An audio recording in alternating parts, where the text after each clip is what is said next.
Magandang araw po, welcome po sa aking channel, Love9 TV. Patalasasan po, meron po ba kayong mga properties na napapabayaan or non-performing assets?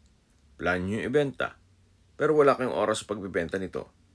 Kung ito'y pagkakatiwala nyo po sa amin, tawag lang po kayo sa aking numero, usap po tayo, gawan ko po ng video for free. Yes, libre po, wala po kayong babayaran. Tutulungan po namin kayong mabenta ang inyong property. Kami na po bala sa marketing, sa boosting or paid ads, even sa tripping. Hindi na po kayo mapapagod sa pag-entertain ng mga buyers. Kami na po bala sa lahat. Tawag lang po kayo. Nandito po tayo ngayon sa Nusa Dua Farm Estate, dito sa Tanza, Cavite, kung saan meron po tayong bagong video presentation. Isang residential farm property na may lot area na 758 square meters. Meron po itong bahay bakasyonan o rest house na may floor area na 200 square meters. Ito po ay fully furnished, may maid's quarter, veranda, tiny house o guest house, at punong-puno rin po ito ng mga fruit-bearing trees at ornamental plants. Yan po sa harapan natin may cactus. Then, sa mga fruit-bearing trees naman, meron ditong mangga, anonas, sampalok, suha, dragon fruit, guyabano, santol, mulberry, kakao, mangustin, dalandan, chico, rambutan, lansones, durian, siniguelas, kalamansi, at marami pa pong iba. Sa dami po niyan, hindi nyo na kailangan magtanim, kundi i-maintain nyo na lang. Yan po yung tiny house o guest house. Mamaya ikutan natin yan. Ito po yung property line kung saan meron pong chicken wire fence. Then ito po yung harapan ng bahay. Mapapansin nyo po, ito po'y elevated. At yan po yung carport o garahe. Then may ilang steps ng hagdan papunta dito sa taas. So ito po yung guest house ulit. At ito naman po yung harapan ng bahay. O yung pasad. Sa harapan nito, meron pong mga ornamental plants.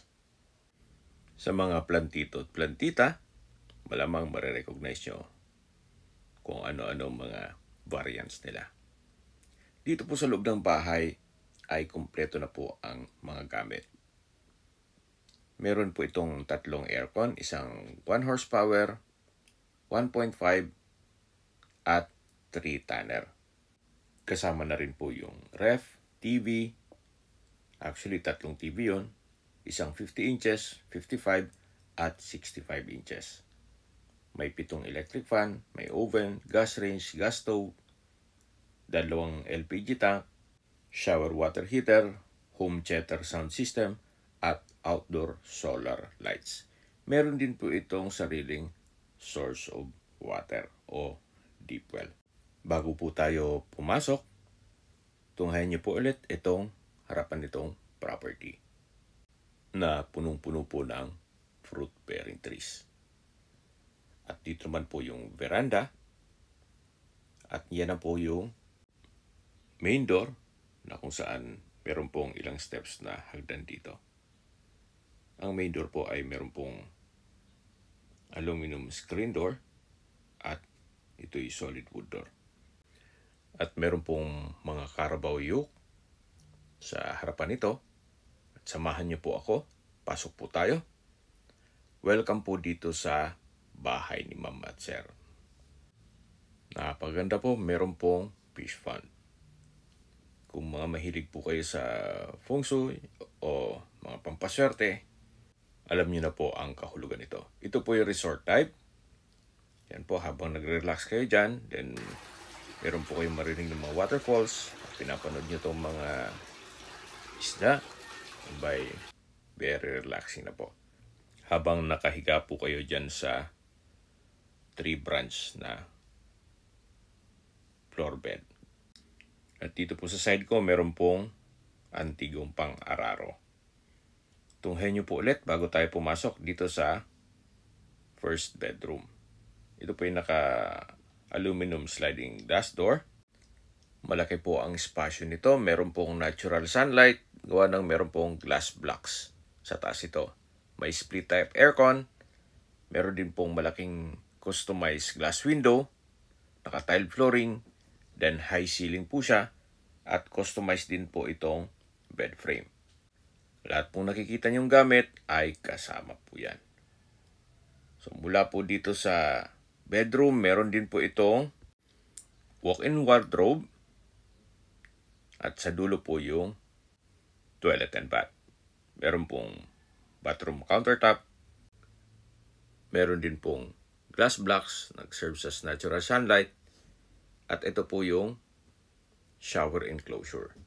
Naka-tile bathroom wall, water heater, at overhead shower. Okay, labas na po tayo. Yan po yung toilet and bath. At ito naman yung walk-in closet. Tunghayin niyo po ulit itong first bedroom o yung master's bedroom. Sa dulo po meron pong wardrobe. Tungkol naman sa mga gym equipment, siguro pag-usapan niyo na lang ni owner. Yung TV kasama po. At ito na po ulit yung fish pond kung saan galing na po tayo dito kanina. At ito po yung pang-araro o wooden flow. Then may fishing rod at dito po meron pong hand basin with faucet at maliit na vanity mirror.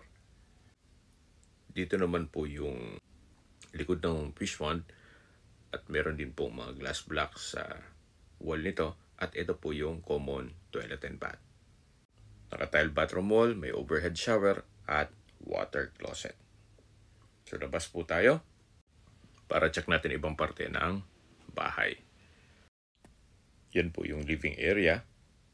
Ito po ulit yung fish pond.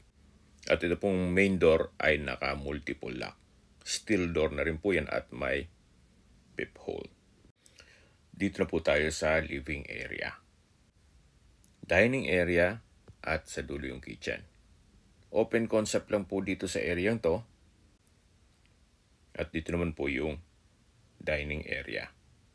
Yan po yung 3-tonner na aircon kung saan inverter type din po yan. At sa dulo po ay yung kitchen. Meron din pong breakfast nook. May dalawang high chair. Ito pong inverter type na Kundura refrigerator ay kasama din po yan. Ito naman po yung formal kitchen. Pero bago natin check yan, ito po yung pantry. Dito po sa kitchen ay meron pong range hood, gas range, kitchen countertop, stainless sink with faucet, wall-mounted aluminum kitchen cabinet. Then sa baba po nito ay meron pong storage ng kitchen utensils. Naka-tile kitchen wall na rin po kaya madaling linisin.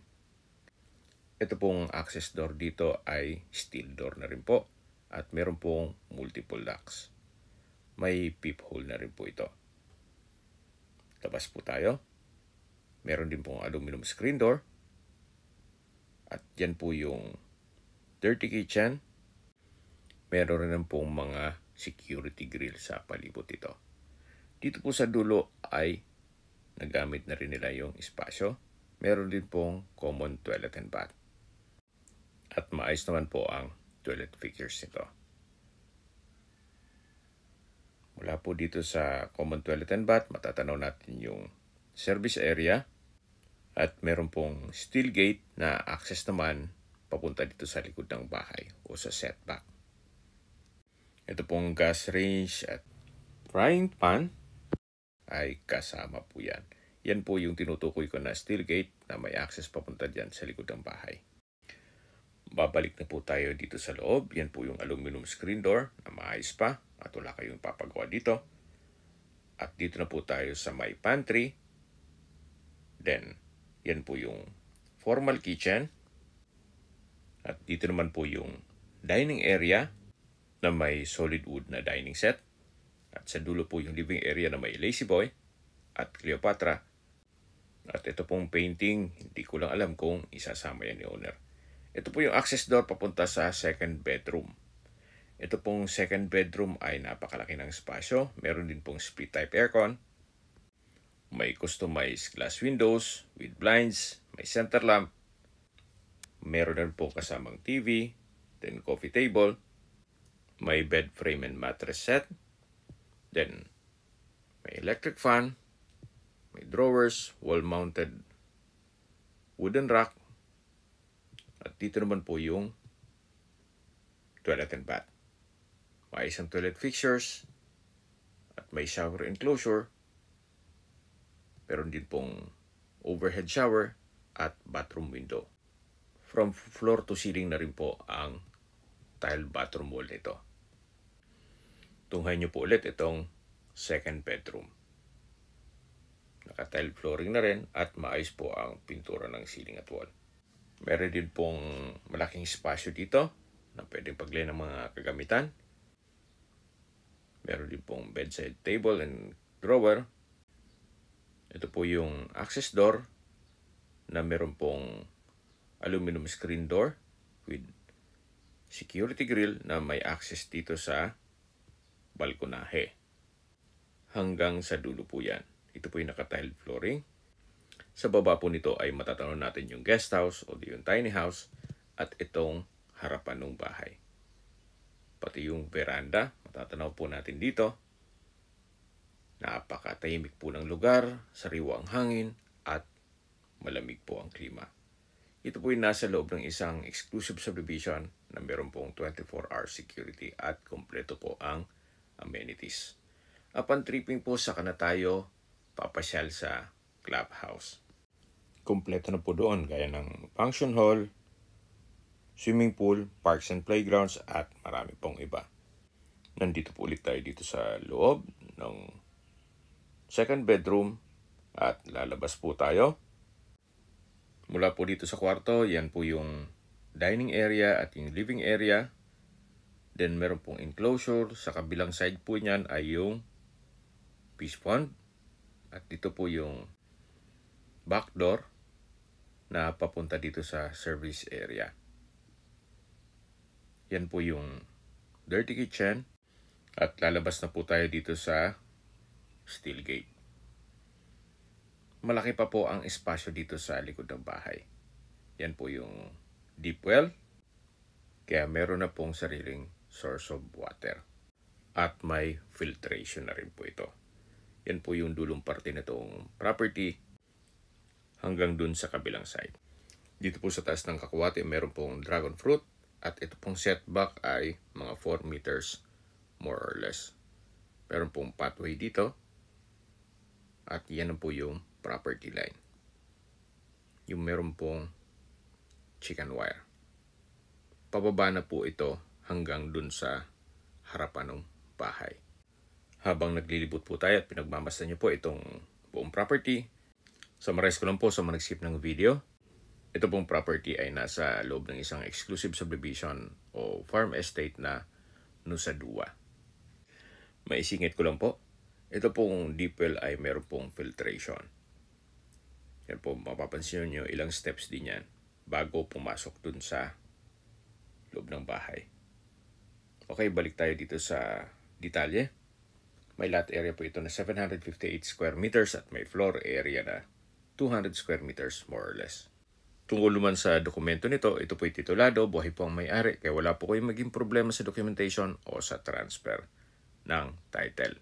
Punong-puno po ito ng fruit-bearing trees gaya ng mangga, anonas, sampalok, suha, dragon fruit, guyabano, santol, mulberry, kakao, mangustin, dalandan, chico, rambutan, lansones, durian, siniguelas, kalamansi at marami pa pong iba. Meron din po itong mga iba't ibang uri ng ornamental plants. Ito yung side view nitong bahay na kung saan yan po yung second bedroom. Meron po itong balkonahe at galing na tayo dyan kanina. Dito na po tayo sa side ng tiny house o guest house at yan po yung banyo. Naka-frozen glass, maayos naman ang toilet fixtures, at naka-tiled na rin po ang wall nito. So hindi nyo na kailangan ng ilaw kasi meron na pong natural sunlight. Dito na po tayo sa harapan ulit ng bahay, na kung saan meron pong garden set, at ito na po yung tiny house. A-frame lang po siya, maganda disenyo. Meron pong sliding glass door na frozen glass. Kompleto na rin po ang kagamitan at sa dulo meron ding outlet. Then may sariling ilaw. Sa dulo ay meron pong glass block na nag-serves as natural sunlight. So yan po ang guest house o tiny house. Sa distance, location at travel time portion na po tayo. Mula po sa SM13, ang distance is 4.9 kilometers at ang travel time is 12 minutes kasama na ang traffic. Mula naman po sa All Home, ang distance is 3.3 kilometers at ang travel time is 13 minutes. Mula naman po sa Tanza Hospital, ang distance is 9.9 kilometers at ang travel time is 31 minutes. Mula naman po sa Korea Philippine Friendship Hospital, ang distance is 5.4 kilometers at ang travel time is 14 minutes. Yan po yung lagi kong binabagit sa inyo na dapat yung i-consider sa paghanap ng property, yung meron pong malapit na hospital. Hindi ko naman po sinasabing sakitin kayo. Yan naman po for emergency purpose lang naman. Mula naman po sa proposed Bataan Cavite Interlink Bridge, ang distance is 12.9 kilometers at travel time is 33 minutes. Kung manggagaling naman po sa Manila o sa airport, ang distance is 35 kilometers at ang travel time is 1 hour and 13 minutes. Mula naman po sa Sangli Point, na kung saan gagawin po itong international airport, ang distance is 22.2 kilometers at ang travel time is 53 minutes. Okay, sa presyo na po tayo. Binibenta po ito ni owner sa halagang 11.8 million pesos. Net. Ibig pong sabihin, si buyer na po ang sasagot sa lahat ng taxes at expenses with regards to documentation. Kung may mga katanungan po kayo, tawag lang po kayo sa aking numero. At sa mga kababayan man natin nasa ibang bansa, meron po akong Telegram. Sa mga iPhone user man, may message. Meron din pong Imo, Skype, Viber at WhatsApp. Same number lang po, 0917-316-3399. Sa mga nagtatanong naman po ng aming Facebook, meron po aming Facebook page na Nov9 TV at Facebook Reels Video. Meron din pong TikTok at Instagram. May ibang YouTube channel po kami na The Nov9 TV channel at Nov9 TV Listings. Sana po naibigyan nyo ang aming video presentation. Paki-like and subscribe na lang po sa aking channel para ma-update din po kayo sa aking future listings. Kung sakali po hanap nyo yung mas malaking sukat na lupa, meron din po kami ibang listings na pwede nyo pagpilian. Huwag po kayo mag-atubiling tumawag sa amin, then let us know your budget para malaman namin kung anong property pwede namin i-alok sa inyo. Sa lahat pong viewers, subscriber at nagtiwala po sa amin, salamat po sa suporta. Ingat po kayo lagi at yung pamilya. Maraming salamat po.